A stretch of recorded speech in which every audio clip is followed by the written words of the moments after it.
par son siège irlandais.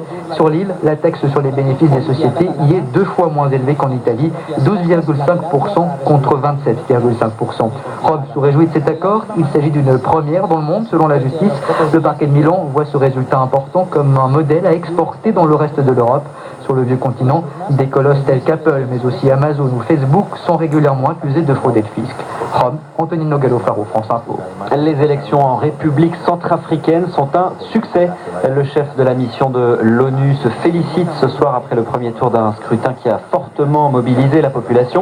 Les Centrafricains doivent choisir un président et des députés pour enfin remettre leur pays sur le chemin de la paix après 3 ans de guerre civile. Aucun résultat n'est attendu avant plusieurs jours et le deuxième tour probable n'est prévu que dans un mois. De nouvelles crues redoutées au Royaume-Uni. La tempête Frank secoue le pays ce soir alors que près de 7000 maisons sont déjà inondées dans le nord de l'Angleterre.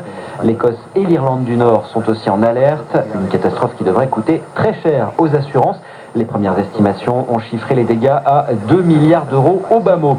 En football, le PSG gagne même les matchs amicaux. Les Parisiens ont dominé l'Inter ce soir à Doha, au Qatar, 1-0 grâce à leur jeune attaquant Jean-Kévin Augustin. En Espagne, Léo Messi a marqué pour son 500e match sous les couleurs du Barça. Victoire 4-0 devant le Betis. Barcelone leader à égalité avec l'Atlético Madrid. Le Real est à 2 points.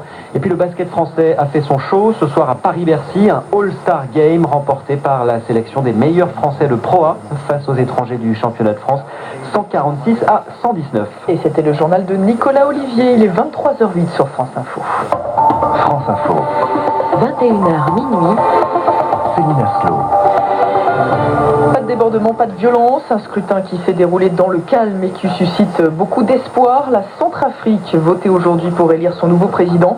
Alors est-ce que ça va permettre au pays de sortir de la crise et des violences? Reportage et analyse dans un instant. France Info Météo avec Rénover, partenaire pour rénover, aménager, agrandir votre maison.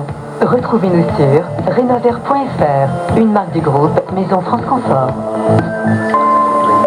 Avant cela, on va jeter un coup d'œil à la météo de ce 31 décembre 2015 avec un temps plutôt variable. De fortes pluies sont attendues demain matin sur la moitié est du pays. Ça va se lever un petit peu au cours de la journée. Les averses vont se décaler vers l'ouest, vers la Bretagne, la Normandie, l'Aquitaine. Quant aux températures, elles vont continuer à chuter, mais ça reste très doux. 9 degrés à Lille et à Strasbourg. 10 degrés, ce sera pour Paris, Brest et Limoges. 11 degrés à Lyon, 14 degrés à Perpignan et à Ajaccio. Et je vous laisse maintenant avec Jean-Michel Golinski pour la météo de l'Outre-mer. Notre coup d'œil habituel vers les départements d'Outre-mer pour voir quelle sera la couleur du temps pour ce dernier jour de l'année 2015. Dans l'Atlantique, la Martinique va sortir du lot avec le maintien